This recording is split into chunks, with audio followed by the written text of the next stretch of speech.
3000 का आंकड़ा लगातार पिछले 24 घंटों में पार कर चुका है कोरोना, और ये ट्रेंड पिछले कई दिनों से दिख रहा है। मतलब ये हुआ कि कोरोना हमारे देश में है, गया नहीं है, और एक बार फिर से तेजी से वो फैल भी रहा है। सबसे ज्यादा जो प्रभावित है वो दिल्ली है। तो बीते 24 घंटों में देश में कोरोना के 3205 मामले सामने आए, 31 मरीजों की मौत हुई है। ये आंकड़ा डराने वाला है, खतरनाक है। हालांकि हमें ये लग रहा है कुल संक्रमितों की संख्या 19,509 इस समय हो चुकी है। और ये कोरोना की स्थिति, कौन से वो राज्य हैं? पॉजिटिविटी रेट 1.22% तक पहुंच गई है। कौन से वो राज्य हैं जो सबसे ज्यादा प्रभावित हैं, वो लिस्ट और उनका डेटा भी हम आपको दे दें। दिल्ली सबसे आगे लगातार चल रहा है, दिल्ली बना हुआ है। दिल्ली में न सिर्फ कोरोना के मरीजों की तादाद बढ़ रही है, बल्कि कोरोना से होने वाली मौतों का आंकड़ा भी 1414 केस दिल्ली में। Positivity rate 5.97%। Haryana 505, positivity rate 5.13%, यानी कि हरियाणा दिल्ली से लगा हुआ राज्य। उत्तर प्रदेश एकदम दिल्ली से सटा हुआ 331 केस, जिसमें सबसे ज्यादा गौतम बुद्ध नगर यानी कि नोएडा में। Positivity rate 0.30%। Kerala 296, positivity rate 3.36%, यानी कि पिछले सेकेंड वेव में केरल और महाराष्ट्र सबसे ज्यादा प्रभावित थे। Maharashtra 182, 0.75% positivity rate. Karnataka 107 case, 1.50% positivity rate है। तो ये वो राज्य है। मिजोरम में 44 केसेस आए हैं।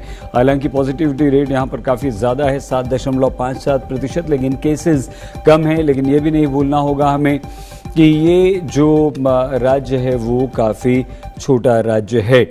आइए इस वक्त हम आपको लिए चलते हैं हमारे साथ, हमारे आज के एक्सपर्ट डॉक्टर हितेश वर्मा जुड़ चुके हैं। बहुत धन्यवाद आज तक से जुड़ने के लिए डॉक्टर वर्मा। डॉक्टर वर्मा, ये जो डेटा अभी हमने दिखाया, इसे हम किस तरह से लें? इससे हम डरें, सावधान रहें, या कोरोना जो है वो अभी बहुत कम हमारे देश में है, हम रिलैक्स हो जाएं?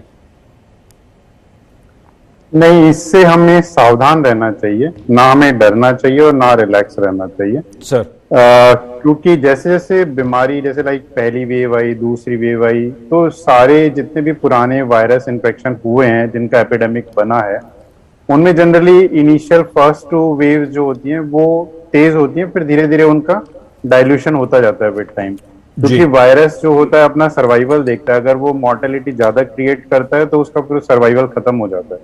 तो ओवर द टाइम ये डाइल्यूट होता जाता है, बॉडी भी थोड़ी अडाप्ट होती है, सीवियरिटी ऑफ इन्फेक्शन कम होता जाता है। तो इससे हमें घबराना नहीं है, लेकिन क्योंकि हमारे उन लोगों की तादाद भी काफी ज्यादा है जिनको कोमॉर्बिडिटीज हैं और जो रिस्क ऑफ इन्फेक्शन है, तो उनमें ये थोड़ा सा वर्स फॉर्म प्रेजेंट कर सकता है, क्योंकि वो पहले से इम्यूनिटी उनकी लो है, तो उनमें बीमारी से लड़ने की क्षमता कम है। तो ऐसे कंडीशन में प्रिकॉशन लेना ज्यादा इंपॉर्टेंट है, क्योंकि अभी तक जितनी वेव्स बनी है उनमें मेन जो हथियार हमारा सामने निकल के आया है वो है प्रिकॉशन, मास्क लगाना। क्योंकि रिस्क ऑफ इन्फेक्शन बाकी और तरीकों से भी, इवन वैक्सीन और नहीं लगाया है तब भी रिस्क ऑफ इन्फेक्शन होता है, लेकिन सीवियरिटी हम रिड्यूस कर सकते हैं। एक तरीका तो है हमारा मास्क लगाने का, और दूसरा तरीका है हम वैक्सीन लें, ताकि हमें सीवियर फॉर्म ऑफ इन्फेक्शन ना हो।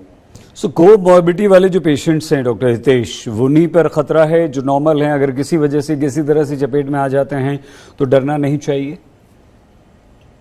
इन जनरल तो जो नॉर्मल हैं उनमें बहुत सीवियर फॉर्म ऑफ इन्फेक्शन नहीं बनता है, तो उनमें ज्यादातर बॉडी एक थोड़ा, अभी जो करंट जो इन्फेक्शन चल रहा है उनमें मेनली फीवर, बॉडी एक और थोड़ी थकान, कमजोरी इस तरह की महसूस होती है। तो ये आमतौर पे अदर वायरल इन्फेक्शन में भी इसी तरह के होते हैं सिम्टम। तो ये जनरली सबसाइड कर जाता है, इसमें कोई खास हमें इलाज की जरूरत भी नहीं होती। जो सिंपल जैसे हम पेन किलर लें तो उससे हमारा सफिशिएंट, मतलब हमारा डिजीज प्रोग्रेशन, मतलब सीवियरिटी ऑफ इन्फेक्शन कम होता है। डिजीज तो क्योंकि वायरल इन्फेक्शन है तो ये अपना पूरा इंक्यूबेशन पीरियड लेकर फिर देन वो जो उसका पूरा पाथ होता है उसको लेकर फिर सबसाइड करती है। हाँ, जिनको क्रोनिक इलनेसेस है उनमें थोड़ा, क्योंकि उनकी इम्यूनिटी लो है, उनको बार बार जैसे अस्पताल में भी जाना पड़ता है इन्फेक्शन डॉक्टर को दिखाने, तो ऐसे कंडीशन में क्योंकि वो भीड़ भाड़ वाली जगह ज्यादा जाएंगे बार बार, तो फिर उस कंडीशन में उनको रिस्क ऑफ इन्फेक्शन बढ़ सकता है। बिल्कुल तो बिल्कुल फिर वो डॉक्टर क्योंकि हितेश। बार बार एक्सपोज होंगे, कहीं भी जाएंगे ना, कोई भी लेकिन इलाज लेकिन के डॉक्टर लिए। हितेश, अगर मान लीजिए किसी को कोरोना हो जाता है और वो एकदम फिट है, हेल्दी है, कोई उसे क्रॉनिक डिजीज भी नहीं है, तो क्या वो दूसरों को इन्फेक्ट कर रहा है? उसे उसी तरह से जैसे पहले हम आइसोलेशन में रहते थे वैसे ही रहना होगा, या थोड़ा सा वो लिबर्टी ले सकता है? नहीं, देखिए, अगर वो आपको इन्फेक्शन है तो आप दूसरों को स्प्रेड कर सकते हैं। अब उनमें जिनको स्प्रेड करेंगे वो उनकी इम्यूनिटी कैसी है, ये उस पर डिपेंड करेगा। तो अगर हम अपना ध्यान रखेंगे तो हम अपने साथ वाले का भी ध्यान रखेंगे, तो इससे दूसरे बंदे को इन्फेक्शन होने के चांस कम होते हैं। जब ये कम होगा तो ऑब्वियसली फिर पैनिक कम बनेगा, हॉस्पिटल एडमिशन कम होंगे, तो ओवरऑल सिचुएशन अंडर कंट्रोल रहेगी। लेकिन हाँ, अगर हम बिल्कुल ही एहतियात नहीं बरतेंगे तो फिर दूसरे लोगों को इन्फेक्शन हो सकता है इसमें। तो बच्चे हमें बच्चे जो एहतियात हैं, बरतना है। एहतियात बरतना चाहिए। बच्चे जो हैं, वैसे हम आप बता दें, डॉक्टर वर्मा आपसे बात करें उससे पहले अपने दर्शकों को बता दें कि हमारे देश में कोरोना के मामलों में उछाल किस तरह से देखा गया। 27 अप्रैल से हम डेटा आपको दिखा रहे हैं। 3,303 केसेस थे और 3,205 3 मई आज, यानी कि कमी नहीं है। हाँ, डिप जरूर हुआ था और वो डिप हुआ था 2 मई को, यानी कि कल ये आंकड़ा कम हुआ था 2,546, लेकिन आज 3,205 पर पहुंच चुका है। उससे पहले 30 अप्रैल को 3,324 यानी कि ज़्यादा था, और सबसे ज़्यादा 29 अप्रैल को 3,688 था। 3,377 28 अप्रैल को। ये 27 अप्रैल से लेकर आज तक 3 मई तक अगर हम देखें पिछले 6 दिनों में, तो डॉक्टर हितेश हमें कोई कमी नजर नहीं आ रही है। इसका क्या कारण है? देखिए, इसमें कमी भी नहीं हो रही तो बढ़ोतरी भी उस तरह से नहीं हो रही जैसे फर्स्ट वेव और सेकंड वेव में हुई थी। तो इसका कारण ये है कि मतलब हो सकता है कुछ जैसे स्कूल चालू हुए हैं, लोग सारी एक्टिविटी ओपन हुई हैं, तो उससे शायद लोग प्रॉपर प्रिकॉशन नहीं ले पा रहे हैं। तो बीच बीच में वेव बनती है, फिर लोग थोड़ा सा होता है ना, एहतियात बरतते हैं, तो वो लो लेवल पे आ जाता है।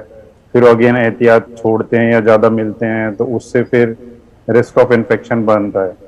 तो हाँ, ये बहुत ज्यादा भी नहीं जा रहा है और बहुत ज्यादा कम भी नहीं आ रहा है, एक स्टेबल सी कंडीशन में। और लेकिन इसमें जो हॉस्पिटल एडमिशन भी उतने ज्यादा नहीं हुए अभी तक, और मॉर्टेलिटी का रिस्क जो, क्योंकि हॉस्पिटल एडमिशन भी उतने नहीं हुए और सीवियर फॉर्म ऑफ इन्फेक्शन भी नहीं हुआ, जैसे हमने सेकेंड वेव में देखा था जिनमें छाती का इन्फेक्शन होता था। तो इसमें उस तरह का अभी तक सामने नहीं आया है। तो जो लोग बीमार हो रहे हैं वो अपनी प्राइमरी डिजीज से, क्योंकि उनकी पहले से वो डिजीज है, वो वर्स हो जाती है, क्योंकि इम्यूनिटी और फर्दर रिड्यूस हो जाती है इन्फेक्शन के टाइम। तो इसलिए वो लोग हॉस्पिटलाइज होते हैं उस तरह से, और उन मरीजों में थोड़ा मतलब मॉर्बिडिटी और मॉर्टेलिटी के रिस्क रहते हैं।